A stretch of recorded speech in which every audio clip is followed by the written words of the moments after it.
අයිබෝවන් මං ඊයේ කිව්වා මං ගැන විස්තරයක් හැඳින්වීමක් කරන්නම් කියලා අරබික් වලින්.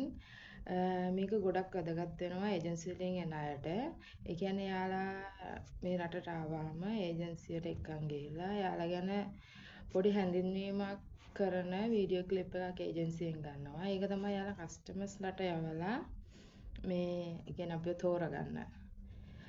ඒ වීඩියෝ ක්ලිප් එක තමයි එයාලා දාන්නේ. එතකොට අපි ඒක කතා කරද්දී අපි බය නැතුව කතා කරන්න ඕන. ඒ කතා කරන විදිහට තමයි කස්ටමර්ස්ලා අපි ගැන පැහැදීමක් ඇති වෙන්නේ. මෙන්න මෙහෙමයි මේ අපි එකට කතා කරන්නේ. සලාම් අලයිකුම්. أنا اسمي شاشني بشبة كماري. أنا عمري 33. أنا متزوج. أنا عندي 2 بيبي. 1 بنت 1 ولد. وأنا أول اشتغل في دبي 7 سنة. وأنا أقدر أشتغل. أنا أقدر تنظيف. أنا أقدر كوي. أنا أقدر أشوف بيبي. أنا أقدر أطبخ. أنا أقدر أسوق سيارة. أنا عندي لايسن. و එහෙම කියලා අපිට පස්සේ යාට ශුක්‍රන් කියලා ඒක නවත්තනවා. ඒ කියන්නේ මං ඉස්සෙල්ලාම කිව්වා أنا اسمي شاشني بشبة كماري කියලා. ඒ කියන්නේ මගේ නම ශෂිනි පුෂ්ප කුමාරි කියන එක. එතකොට මං ඊළඟට කිව්වේ ඔමරේ තලාත තලාතෙන්. ඒ කියන්නේ මගේ වයස 33යි කියලා. ඊට පස්සේ මං කිව්වා أنا زوج. زوج කියලා කියන්නේ මම කසාද බැඳලා ඉන්නේ. හරිද? සමහරක් කට්ටිය කියනවා කලාස් අරුස් කියලා. ඒ කියන්නේ ඒත් කසාද බැඳලා කියන එක තමයි. කසාද බැඳලා නම් මාෆී අරුස් කියලා කියනවා. ඒ කියන්නේ මම කසාද බැඳලා නැහැ කියන එක. හරිද? එතකොට මං කිව්වා මට أنا عندي 2 بيبي. ඒ කියන්නේ මට ළමයි දෙන්නෙක් ඉන්නවා. 1 ولد 1 بنت. ඒ කියන්නේ පිරිමි ළමයෙකුයි ගෑනු ළමයෙකුයි. හරිද? ඊට පස්සේ මං කිව්වා أنا أول اشتغل في دبي 7 سنة. ඒ කියන්නේ මම කලින් වැඩ කරා ඩුබයි වලම අවුරුදු 7ක්.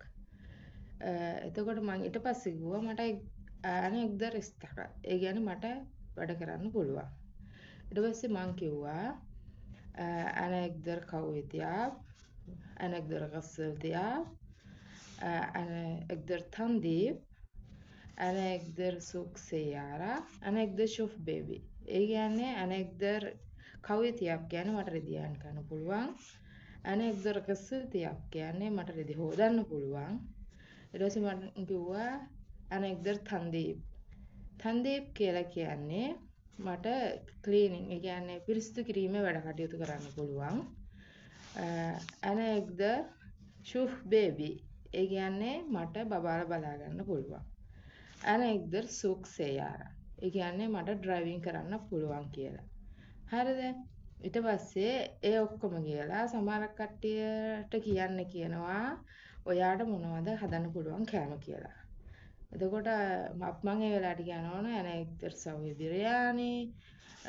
مجبوس. سالون برتقالية. سالون دياي. سالون لحم. ඒ වගේ Tamanට හදන්න පුළුවන් දේවල් ගැන විස්තරයක් කියන්න ඕන. හරිද? ඊට පස්සේ මම අන්තිමට කිව්වා ශුක්‍රන් කියලා. ඒ කියන්නේ බොහොම ස්තුතියි කියලා. හරිද? දැන් එහෙම තමයි අපි ඉස්සෙල්ලාම අපි ගැන හැඳින්වීමක් කරන්නේ. සලාම් අලයිකුම් කියලා කියන්නේ මම එයාලට ආචාර කරන විදිය. එයාලා අපිට පෙරලා ආචාර කරනවා වලයිකුම් සලාම් රහමත් අල්ලාහ් ව බරකාතෝ කියලා. සමහර කට්ටිය වලයිකුම් සලාම් කියලා විතරක් කියනවා. හරිද? ඉස්සෙල්ලාම අපි මෙහෙ ඒ කියන්නේ මෙහි ජාතිය නැෂනල් මෙයාලගේ විදිහට අපි ඉස්සෙල්ලාම කවුරු හරි දැක්කහම අපි සලාම් අලයිකුම් කියලා ආචාර කරන්න පුරුදු වෙන්න ඕනේ. හරිද? ඊට පස්සේ එයාලා අපිට වලයිකුම් සලාම් කියනවා. නැත්නම් එයාලා අපිට ඉස්සෙල්ලාම කියනවා සලාම් අලයිකුම් කියලා. එතකොට අපි කියන්න ඕන වලයිකුම් සලාම් කියලා. හරිද? අපි ඉස්සෙල්ලාම ආචාර කරන්න පුරුදු වෙන්න ඕන කෙනෙක් දැක්කහම ආචාර කරන්න. හරිද? එතකොට දැන් මම මේ විදිහට තමයි මගේ හැඳින්වීම කරේ. හරිද? එතකොට දැන් මේ හැඳින්වීම ගොඩක් වැදගත් වෙන මං කිය ඒජන්සි වලින් එන කට්ටියට තමයි.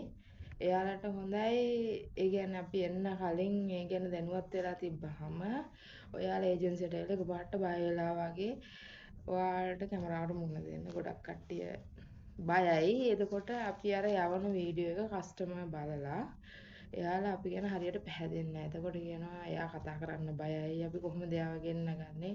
ඒ වගේ ගොඩාක් ප්‍රශ්න වලට මුහුණ දෙන්න වෙනවා. ඒකින්ද එන්න ඉන්න අය මම මේ දාපු වීඩියෝ එක බලලා ඒක පොඩ්ඩක් ඒ කියන්නේ පුරුදු වෙන්න.